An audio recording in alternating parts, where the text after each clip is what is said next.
Let's take a step back, David, and just talk about soil moisture sensors in general. Some of the function, the use, the management strategy that you could employ based on the feedback you get from the soil moisture monitors. And really the context of that question is, we're not necessarily measuring a volume per se in most cases, or are we? What are we looking at with what the data is telling us? So the beautiful thing with most of these technologies, they've progressed to capacitance probes where you've got multiple depths all measured simultaneously, so you can actually measure the whole root zone. And so by taking readings every 15 or 30 minutes through the day, you can watch the plant drink. And that's really the whole crux of it right there. Is once you watch the plant drink, you can see it drink from different levels in the soil. How deep are you going? Well, with the probes that we're using now, we've got a 40-inch probe, but we're actually coming back with a 64-inch probe, so we can go 5 feet plus. 5 feet, yeah, just over 5 feet. If we put that underground, a foot underground, then we're going 6 feet down. So cotton crop like this, I would fully expect the roots to be all the way down to 6 feet. A lot of the corn crops around here, surprisingly, are going that deep or deeper. There's some producers around here are showing roots all the way down to 80 plus inches. Yeah. We famously did a dig in a field with a bunch of county agents and found roots down to 8 feet, and really surprised a lot of people that had been growing corn for 30 years that their roots were down there. The question then became, how much beneficial extraction are we getting, how much nutrient extraction? And the probes help confirm the idea that, yeah, we're moving water. Absolutely. And everywhere I've gone, here in the panhandle of Texas, but Australia and other places, people, once you've learned how to listen to the crop, you realize that the crop can do a lot more than you give it credit for.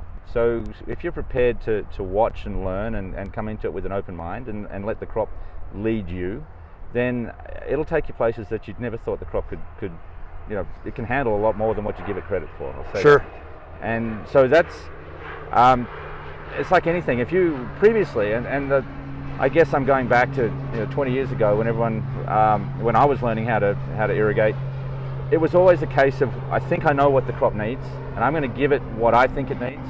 But we pretty quickly learned that using this kind of technology and for quite frankly any continuous monitoring where you can watch the plant drink, the crop will tell you what it needs. It'll tell you how deep it's pulling moisture, it'll tell you how much it's using, it'll tell you when it needs to drink.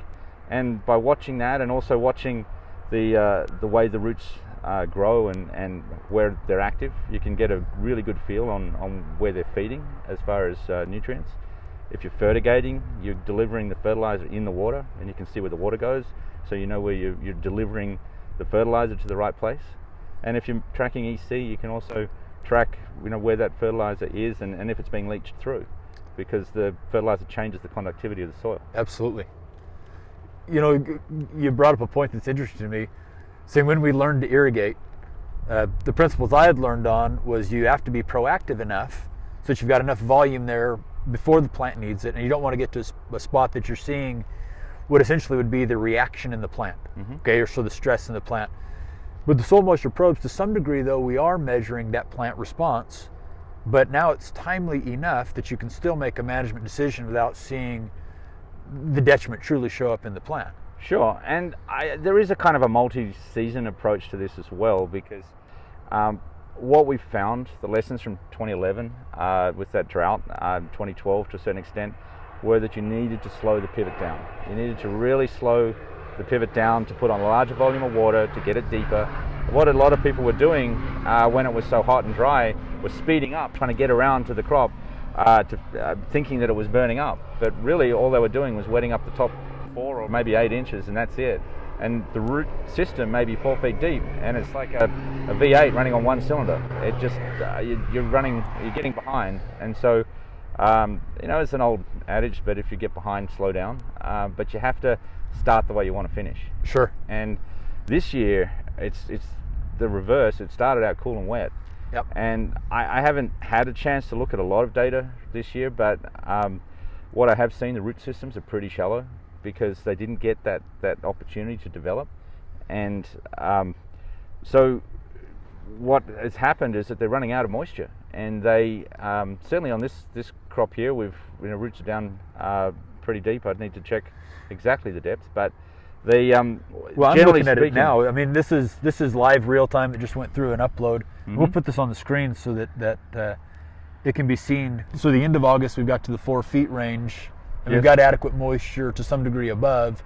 And so this is a sign that we're what I can see here is the irrigation's been really effective. You've been wetting the profile back up again, and so I'm not sure of the strategy, but based on what I can see, it looks like you have the pivot running on a pretty slow speed, and I'm guessing adding a reasonable volume of water each time to get it to push down and fill the profile. Yeah. So the protocol here has been depending on our timing between 3/4 inch to 1.25 inches,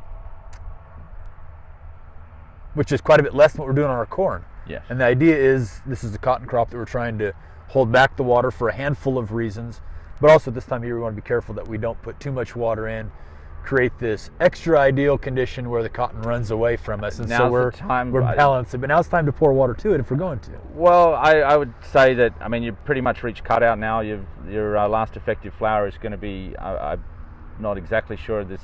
It's about this week. About this week. So yeah, you're wanting to cut this plant out, and the only way of doing that is to really pull back on the water and not give it too much. You'll need to continue watering it to the end, but at deficit irrigation, so just smaller amounts, just to keep feeding the fruit that's there. Make sure that you get the right fiber length, the micronair, that it develops properly, but without actually wanting it to go vegetative again. Because the worst thing that could happen is that it goes vegetative and it puts its energy into growing new nodes and leaves, which takes it away from filling fruit, and then you're going to have it's going to reduce your yield, but you'll also get staining. It's harder to defoliate, and you'll get staining in your lint when you harvest. So yeah, now is the time to start pulling back and heading for the finish line. You know, it's interesting that you point out all of those things that we're looking at in cotton. When cotton first came to this area, a lot of that was mysterious, and guys weren't able to understand that if I actually manage my water tighter at the end of the year, I can be much more effective at having more mature and harvestable bolls. I'd be able to maintain my plant size, and my experience was those timelines overlapped very well when probes came, and guys were getting to catch the vision of my water is my #1 growth regulator in cotton, and if I can manage that soil profile at say 50 to 75% rather than 75 to 100%, I had much better control of my cotton. But how do you know? Yeah, the reason that cotton does better in Texas than it does in Mississippi is because in Mississippi it's just too wet. Sure. They don't get the sunlight, but you'll end up with cotton that could be 6 feet tall and not have a single boll on it. Yeah. Just because it wants to be a tree. And so the whole idea here is that you do need to pull it back and make it think that, wow, the season's running out, I have to fruit up and produce seeds for to keep my self-propagate. And so sure. Water, you can really drive a crop and manage it, trick it into doing what you want it to do simply by managing the water. And early on you can hold off a little bit and let the roots go down, because if it doesn't have squares on it, it's actually really tough. And then, but the trick is you need to, at some point before it starts to really fruit up, put your foot on the gas, like start to water it pretty deeply so that you can fill that profile, but you don't want to give it a luxury amount, or it might throw that fruit and try and be a tree again and go Sure. vegetative. So it's a fine line. It's like driving a sports car. You're not far from spinning the wheels or stalling it. It's like a narrow clutch. So you have to play that give it the gas, but also hold it back. And that's also why you use a lot of growth regulators in a really fertile environment. Yeah. To push it forward but pull it back. Absolutely. And it's kind of crazy the way that sounds, but it's doing 3 things at once. It's vegetative, it's flowering, and it's filling bowls all at once. So you've got to try and get that mix right and not go too far one way or too far the other way. You know, it's funny you mentioned 6-foot cotton. Here we are standing what I would consider about the ideal size Texas North Plains cotton. The first cotton I ever walked was above my head. Arizona cotton at the time, and that was the strategy. And we were growing big cotton that have enough locations, and we would be pushing towards 3-bale cotton. And in recent years, we've seen over 3-bale cotton at this size plant structure. And so things have changed because of that. And I'm being a water guy, I'm convinced that most of that has to do with managing our water. And as we're talking, one of the things that I've really appreciated from your point of view and your perspective, is that you look at these technical things, but it's not solely an engineering or mathematical equation. It really is fitting the data you can get into a biological system and making management strategies to match all of those, optimized on all fronts. As I said, the really magic thing about continuous monitoring is you get to watch the plant drink. That's like its heartbeat, right? So what happens, you get this stair stepping in the data. So it takes water out of the soil during the day, and then it rests at night, and it takes water out of the soil during the day. So you get this stepping in the data, and the size of that step is how much water it's taken that day. So you can really get a good feel. One of the early lessons we learned in Australia a long time ago was that the visual cue was sometimes misleading. So cotton there was row watered cotton, so but on a heavy clay soil it would waterlog, and Sure. so it would sit up and look pretty, but the steps were really, really small because it wasn't drinking. At the end of the cycle, it was looking, had a midday wilt, a bluish tinge, it was looking really thirsty, but the stair steps were much larger than straight after an irrigation. And that was really, at the time, it was heresy to say, hey, sure. It's okay to let your cotton look bad, but people were doing it in a managed way because they could see that it was drinking. And by giving it that little bit of stress at the end of the cycle where it did look bad, people were doing it, they were nervous, but they were watching it and it was still drinking, and it was drinking more than at the just after it had been irrigated. And that extra couple of days made the crop thirsty, and it put its roots deeper. And then when you did irrigate, the top 2 foot still waterlogged, but now you had roots 3 and 4 and 5 feet down that Sure. helped it power through. So those guys changed their irrigation practice by extending the cycle, giving it a little bit more. I guess it's using, as you were saying, like using a 60 or a 75% PET, something like that, but pushing it out and giving it that little bit of stress to drive the roots in a managed way, and the yields went from 3 bales to 4 bales, just like that. Yeah. And they saved water in doing it because they were stretching their cycle. You know what's remarkable in that thought? One is that we find that nearly every plant we look at responds a little better under drier conditions than it does under saturated conditions. I mean, ideal is better, but if you were going to lean towards plant water uptake, the plant is actually more effective at extracting water when it's got some air in the soil profile as well.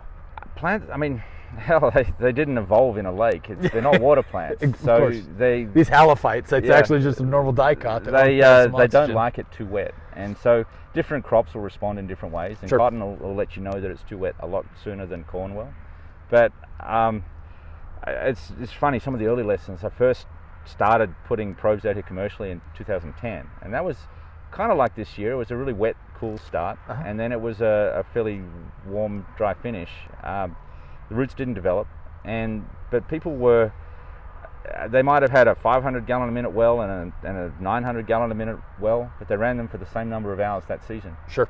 And guess what? They might have actually had a higher yield on the 500 gallon a minute well in that Absolutely. year because the roots developed more.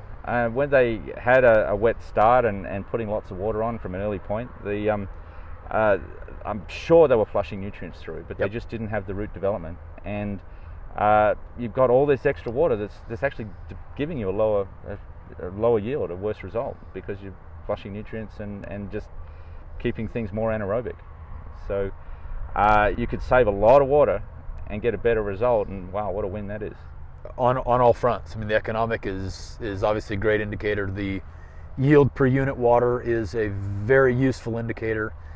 You know, this is an interesting dichotomy because on one side, we know that we cannot yield unless we use water. Transpiration is almost perfectly equated to yield if you do it right. Mm-hmm. But your irrigation strategies help you favor transpiration versus evaporation versus deep leaching versus, you know, the other thing that you keep talking about is the rooting depth. It's kind of a time area multiplier where if you have roots that go down to a much deeper depth and they presumably will be broader as well, you've got a much larger area that you have available to you now to efficiently extract water and the related nutrients that come with it. Absolutely. And so the way you irrigate, and certainly when you start irrigating, and really affects the root system. So if you, and this is the lesson we learned coming out of those earlier years, where sort of 2010, 11, 12, where people would turn on the pivot and put an inch on every 4 days. Yeah. those guys that what the lesson was if I slowed down and put 2 inches on, or 1.5 inches, something like that, every 6 to 8 days, I got a much better result. Why? Because it's a longer time between drinks. The plant has to find the moisture, so it goes looking. Yep. But when you do irrigate, it fills the profile back up again. So you can actually create a bigger root system, but you've got a bigger, it's like a bigger motor. So Yep. The difference between a 2-foot root system and a 3-foot root system and a 4 or 5-foot root system is kind of like going from a 4-cylinder to a 6-cylinder to a V8, Sure. Or more. And Sure. it really it helps you, capture all that water, but capture all those nutrients as well. And if you're putting water on wet soil, you're probably washing everything through. Sure. And so you want to let the soil dry out a little bit, especially if you're fertigating, so you can allow that fertilizer to stick to that dry soil. Yeah. Well, and especially when we're talking nitrogen, that's going to go both directions. It's going to atomize as well as leach. You've got that conduit consistently. I think of on the mechanical front of the shorter versus the longer irrigations, that I was glad to have this theory proven up. If you put a much deeper application in, over the course of the season, the percentage that you lose to evaporation is much less as well. So your volume applied is much more effective. Every time you run the pivot, you're wetting the leaves, you're wetting the ground, and you're losing water. Yep. So if you're running the pivot half as often, you've got half the evaporation. It's that easy. And guess what? You've got half the traffic in the field, so your wheel tracks are going to be a lot smaller. And if you're walking the pivot on dry ground, and a lot of people now are using bubble mode and that sort of thing, you could have. I was out in the field yesterday, and at this time of the season, end of August, there were no pivot tracks. I mean, you could obviously see where it had been, but it wasn't even 2 inches deep. And so I can tell you that wouldn't have happened several years ago. Sure. And one of the biggest issues was pivots getting stuck and flat tires and all that sort of thing. So changing the way you irrigate really has so many other side benefits as well.